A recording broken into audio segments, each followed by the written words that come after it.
My room is a mess, and over the past 2 weeks or so, the mess has been building and building and building, and it becomes overwhelming. The room is large with natural wood panels like you might see in a cabin running vertically along the walls. It's decorated with photos, trophies, and a 70-inch TV. In the northwest corner of my room, there's a hamper full of clothes that needs to be sorted into piles of throwaway, wash, and what should have been hung up but probably should wash again now. Along the northeast side runs 3 long tables which I've converted into an L desk, and they sit flush against the wall.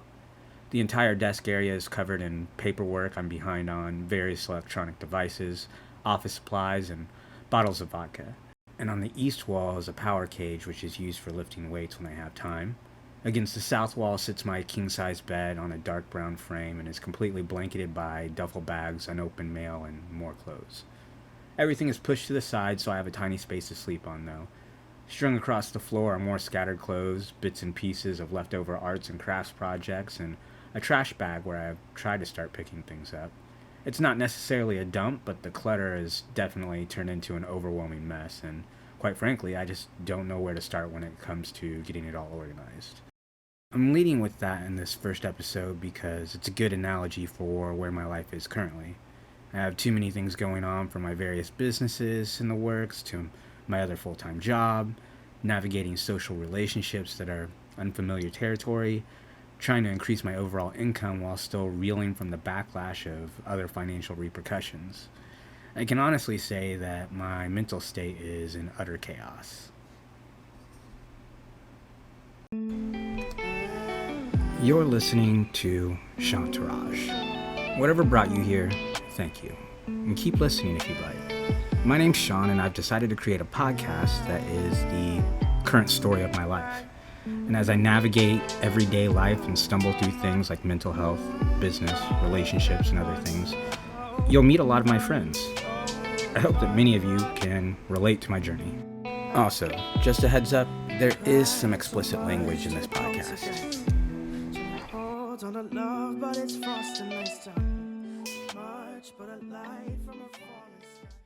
It's Friday, and while I'm glad it's the end of the week, my day is already starting out as a major disappointment, because I have a sneaking suspicion that my hope to go to a stand-up comedy show with Lakin will no longer become a reality.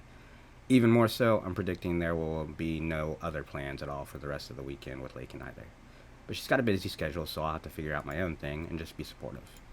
I've clocked in for work, sitting in my home office, aka my bedroom, and that's the sound of a chat support request coming in from my job along with a series of text messages that I need to address. The combination of triggering sounds plays a role in the shadow of anxiety that creeps up along my shoulders. Currently, I provide software support. People who use their software chat in, and then I answer their questions, troubleshoot, and provide insight on how they can best utilize our system. Prior to this position, though, I was working as an information technology specialist for a Fortune 50 company. I took a 30% pay cut to switch jobs so I could work from home and have more flexibility to work on my other projects, such as my marketing agency, digital content creation, restaurant dreams, and, like, this podcast. In the past week, though, I've interviewed for a higher paying position at my current job, which would still pay less than what I made a year ago, but it would be more enjoyable towards what I like to do. And in the same week, I've also been asked if I'm interested in coming back to my old job, which would actually pay 35% more than what I make now. So I'm kind of torn on what I should do.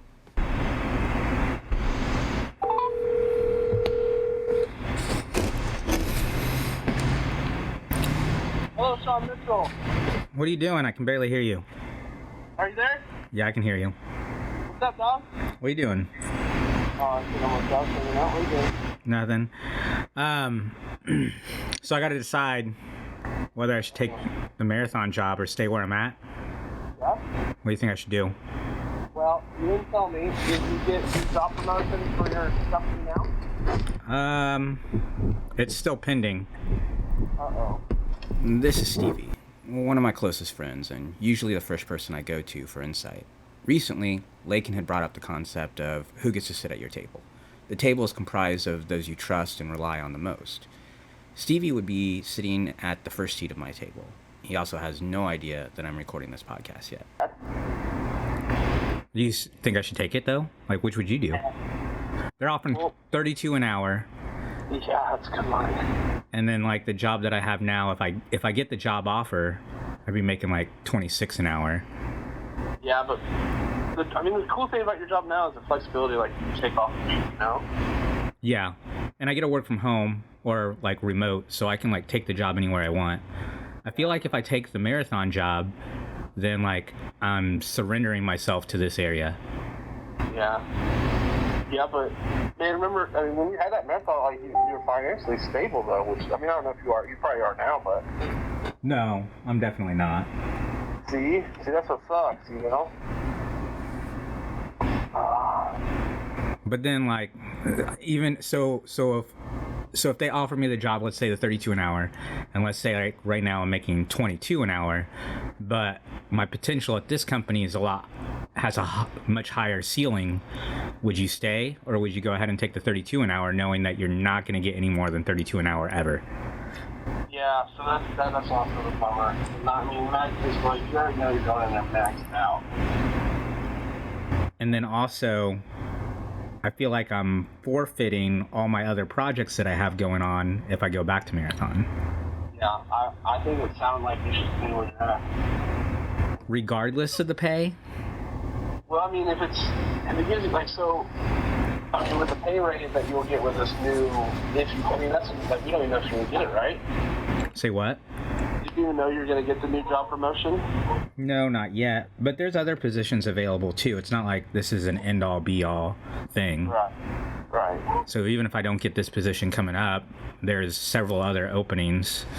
Yeah, but, okay, so then there we are sitting for a couple months and it's not really struggling, like, financially. Yeah. Hurting when in reality you could have just went ahead and made her 32 an hour in life. Yeah. But then are you just saying like, okay, do the 32 an hour for a while and then quit again and go do something else? That's sneaky though, you know? that's what me and you do. That is not like the advice that I would give to other people. Yeah, you called it wrong. Cause I know like, okay, yeah, you go to Marathon. They went through like 3 months. You're back to being like, okay, money's good. I'm happy. Everything's paid up, caught up. And then I get bored again, and I'm like, all right, what's next? What can I do now? Yeah, what can I do now? Then you're fucked because you can't just take those few days off and work and go home. Yeah. Oh, that's tough. But then, like you said, you surrender yourself with Robinson. Yeah, I don't want to really be in Robinson long term. Yeah, long term. So, like, what's your? So, if you're not wanting to do long term with Robinson, $32 an hour can save a lot of money to do. Yeah. My 5-year plan is to be outside of Robinson. Yeah. So. And with your specialties, man, you can get any job like what you're doing right now. Yeah, maybe. What do you mean, yeah, maybe? Maybe. In hindsight, the decision to take a $20,000 pay cut and switch jobs was not very responsible. But I had no dependents, and I had a number in mind for what I could live on. After all, I had lived on pennies before.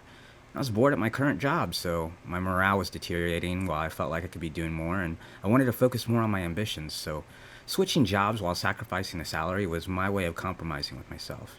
Take the more flexible job with less money, but also get to work more on my other hustles. I couldn't make a decision today, though. While I had done 2 interviews for the better position with my current company, no offers had been made, so I clocked out for the day and moved on with my weekend.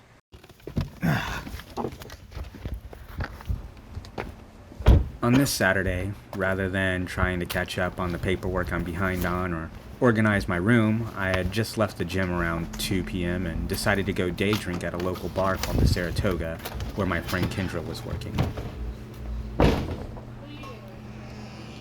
Drink. Several months ago, I had taken a hiatus from drinking to challenge myself.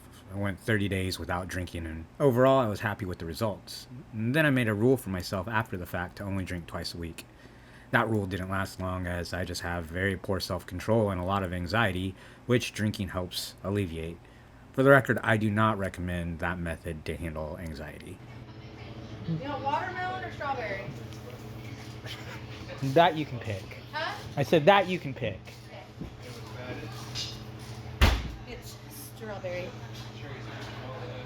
I just started a tab. Yeah. I have a shot too. Red Stag? Do we have Red Stag here? Well, We used to. What they have over here anymore?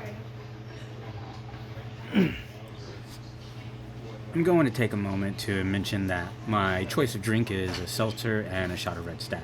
When they don't have Red Stag, I generally switch to Jack Honey.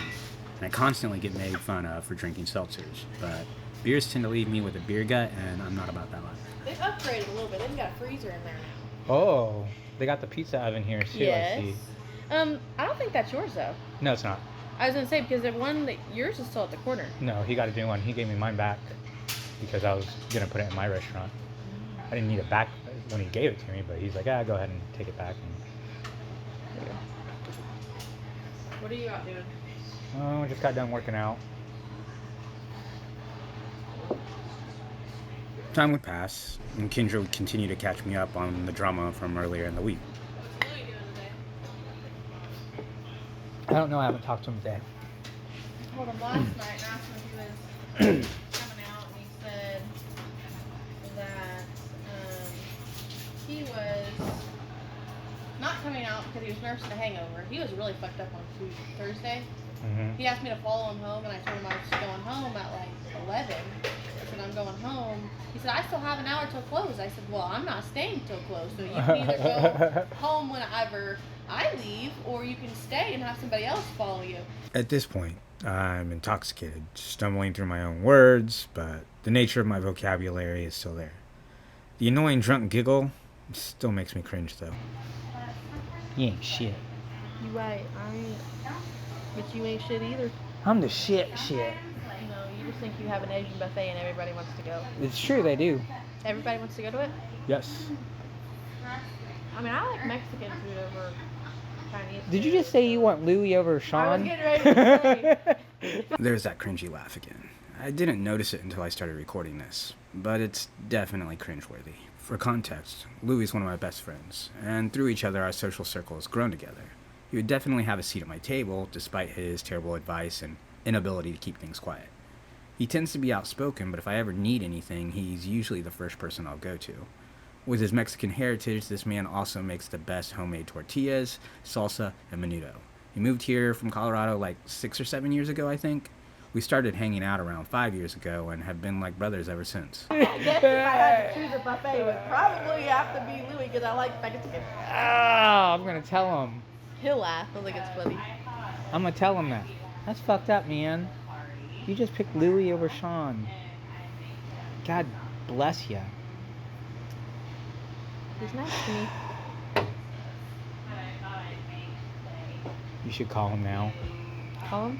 Call him. See what he's doing tonight. I'm gonna ask him to go to the hill with us. You guys go to the hill. I'm not going to the hill. Why? Let's go to that bar you rode the bull at. I'll even stay sober to drive us home. You want to see? Mackenzie's going with me, but we could all go. I've already been drinking. I don't know how I feel about that. I'm going to Shawntourage for dinner though first. I've had Mexican like a lot this See week. if he says it like, hello? Hello? Hello? Hello. Sean wants to talk to you. I don't want to talk to you. I think you're ugly. You- No, oh, wait. That's a lot. Kendra did say that out of the two of us, No, tell him what started it. she would bang you over me. No, that's not what I said, Louis. So what was said is he said that everybody wants to go to his Chinese buffet. I said, well, I don't like Chinese, and I like Mexican more than I like Chinese. So if I had to choose any buffet, I guess it would have to be Louis because I like Mexican No. and I like Chinese. But then she said, if I had to choose between you and Louis, I would take Louis' Mexican buffet over your Asian buffet because he's nicer. Shit. How much have you had to drink, Sean? That's Louis, by the way. How much have I had to drink? He's had 4 Trulies and 3 shots. Yeah. You're about to limit. You guys are in fucking Palestine? That's where I'm working until 6, and then I'm going to go eat cilantro's, and then we're going to go out. You want to go? No. I'm going to the hill. I drank too much again last night. Did you? Did you see Lawhead get knocked out? Yeah, that was the best part of the night. I know. Whenever I got told, I was like, damn it, I'm so sad I missed it. Lawhead is one of our home bar regulars, an older guy who happens to drink Jaeger bombs like he's in his 20s still. And if you didn't know him, you might think he was an asshole. And if you do know him, he's still an asshole. But you've come to accept his intentions, and it's always harmless, I think. All of us would probably agree, though, that we weren't surprised that someone finally handed it to him, though. He was being a fucking asshole again. He got in that drunk stage, he was being a dick. I was waiting for somebody to punch him, not push him. I know. Well, Blake punched him, right? No, Blake pushed him. Oh, Blake pushed him. Got pushed. But he fell into the pool table? Yeah. So it's like he got For a punched. minute, I was scared because he wasn't moving. I thought, fuck, either knocked him out or he cracked his neck and died. So I was feeling kind of bad. And then when he started to move, then I started to laugh because we were just talking about it, how big of a dick he was being. And I said, I wish somebody would just knock him out so I could stand over and be like, get the fuck. As the night proceeded, I ended up going out to eat with our friends. At this point, I was already intoxicated, and after dinner, I met up with Louie at our local dive called the Corner Place. I continued to drink until I had to cut myself off, and then I went home. As Sunday arrived, the day of the Super Bowl, I was definitely feeling the repercussions of my actions from the night before. Ugh. I feel like shit. I need to throw up. I drank way too much last night. Oh, fuck. Super Bowl. I need to get up. What time is it? Fucking 8 o'clock. Alright. Just a little bit longer. The heartburn hit me hard. I couldn't stop coughing, and at any moment I felt like I could cough myself into gagging. So I stayed there for another hour or so, attached to my bed until my bladder demanded me to move. And after a quick shower, my body caved and I ended up vomiting. And then I was ready for my favorite holiday, the Super Bowl. So, those are bacon wrapped Smokies? Yeah. You get it?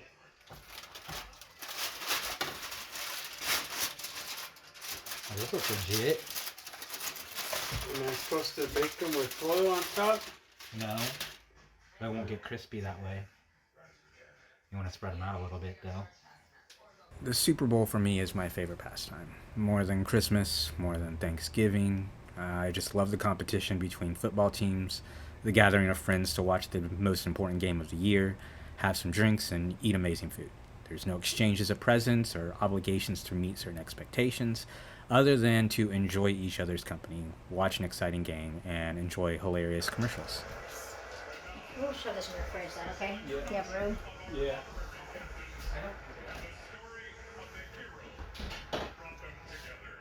Holy fucking eggs! Where the fuck did you get those at? My uncle eats eggs every morning. I mean, how much that cost? $5,000? Like $25. I'm just saying who's your dealer, homie. I haven't bought eggs in like 2 fucking weeks, so I've been stretching my shit out. Eggs used to be 99 cents a carton. No, I And I went to go They buy. I was give- gonna buy brownie or make brownies the other day, and seen that, and I'm gonna need 2 eggs. Yep. And I seen that it was like That's $5. $10 fucking dollars. I was like, fuck that! I ain't making brownies. Shit. At this point, you already know Kendra and Louie. The one freaking out about the eggs is Jandy. Her and her husband Danny are also some of my best friends and would have a seat at my so-called table. Dwayne is also here at this Super Bowl party. You'll hear from him next. He and his wife Jasmine were the primary ones in charge of bringing food. Dwayne was also this year's fantasy football champion for the 2nd year in a row. Oh. My team ain't made Oh, it wow. since 06. What is that? Weird. You wanna try it? Hell yeah. Bro, this is 10% fucking alcohol. Ah, I can feel the head change already. It's an honor to try to live up to that. It's just not what I expected. I'm not gonna lie. If I was to ever drink an IPA, it'd probably have to be that. 10%? I hate IPAs. Oh, really? Yeah. It's Like the blue ribbon and shit like that. I think it's disgusting. But that, you could taste it was an IPA, but it still had like a little Yeah. flavor to it. well, I think that's where that tropical comes in. No, that's gonna get you fucked up, bro. That's gonna get you fucked up. And that, what is that, a 20 Yeah. ounce? We just tried a Tropical Beer Hug IPA. The can was colorful, to say the least. It was turquoise with a purple bear on it, which was wearing neon pink sunglasses. It was surprisingly fine after we acquired a taste for it. It did not taste like tropical, though. So the night would proceed as we watched the game and caught up with each other. This combination of friends was unique, as there were a few present that you won't get to hear in this episode. One of the amazing things about football, though, especially fantasy football, is it can bring people who normally wouldn't be around each other together through mutual friends. Here we go. Hurts has all day. Now some rushers come. Going to throw it as far as his arm can take it, which is well short. And the Kansas City Chiefs have won Super Bowl 57.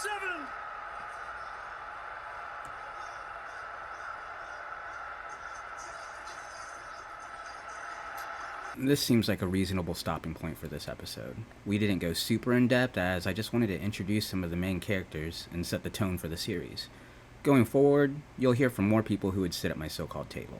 On the next episode, there will be more specific details on what's going on in my head mentally and a new business venture that Stevie needs my help with.